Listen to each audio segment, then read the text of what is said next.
Hi, friends. I'm Laura Adams, better known as Money Girl, and the author of Money Girl Smart Moves to Grow Rich, available in paperback at your favorite bookseller. For exclusive money tips and advice that you won't get in the weekly podcast, be sure to sign up for the free Money Girl newsletter at quickanddirtytips.com. When you're there, please connect with me on social media or read a transcript of this show, which is episode number 361, called 10 Tips to Save Money Shopping at Farmers Markets. Farmers markets are one of the best places to buy high-quality food at the lowest prices. But it's still possible to overspend there if you're not careful. In this episode, you'll learn 10 tips to save money by spending less at your local farmers market.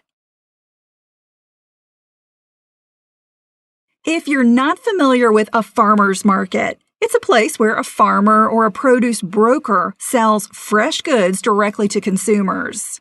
The best markets have a variety of in-season fruits and vegetables, plus other foods like meat, seafood, eggs, cheese, honey, and baked goods.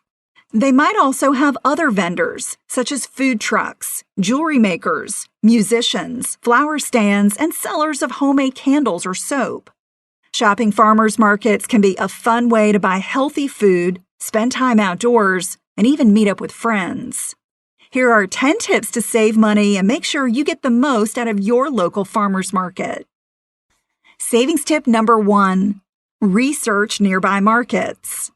Search for the best farmers markets in your area. Even small towns may have many options, but some may only run from early spring to late fall or be open just 1 or 2 days a week. Check out localharvest.org and the United States Department of Agriculture directory at usda.org to find the best farmers markets near you. Then visit several to see which ones have the best goods and prices. Savings tip number 2, bring a set amount of cash. Most vendors at farmers markets don't accept credit cards, so you generally need to bring cash. While this might seem like an inconvenience, think of it as an easy way to make sure you don't overspend. Decide ahead of time how much you should spend and only bring that much cash to the market. Once you've spent your cash limit, well, it's time to head home. Savings tip number 3, plan ahead. As I mentioned, many farmers markets have a lot of terrific items for sale that you may be tempted to buy. While it's always fun to wander around and see what a market has to offer, don't come home with stuff you really don't need. To avoid unnecessary purchases, have a shopping plan. Go to the market with a list of ingredients you need to prepare the next 3 to 5 meals. Also, bring shopping bags and perhaps a cooler with ice if you need seafood, meats, or cheeses. Savings tip number 4, walk the market before buying. Prices for the same goods can vary from stand to stand. So don't buy the first gleaming peppers or luscious berries that you see. Instead, walk through the entire market and check out all the vendors selling items you need. Take note of the prices and quality, and then go back to make your purchases. Savings tip number 5, know what produce is in season. In-season fruits and vegetables will cost less and probably taste better than those shipped from distant places out of season.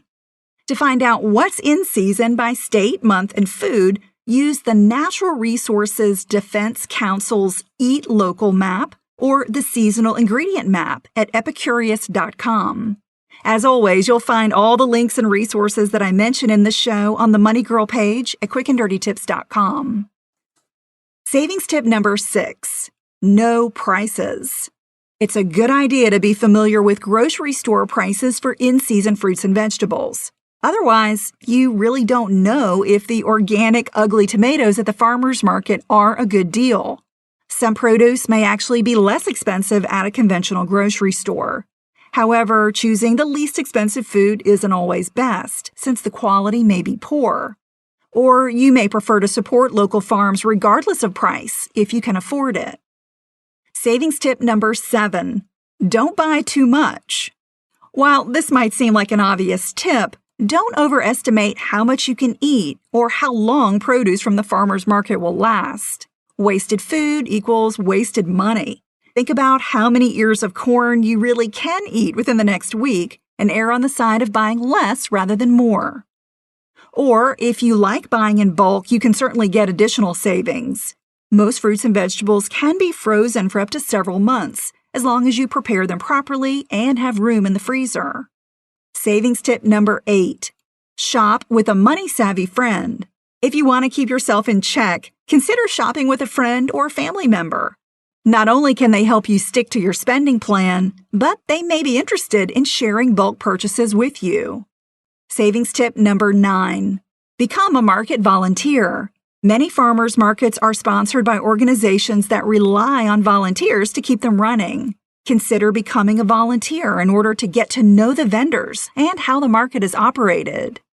Volunteers may be rewarded with produce or have the pick of items in oversupply. And savings tip number 10. Shop right before closing.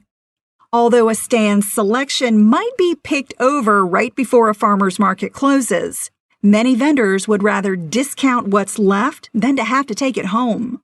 Plus, the produce could be starting to ripen quickly or wilt.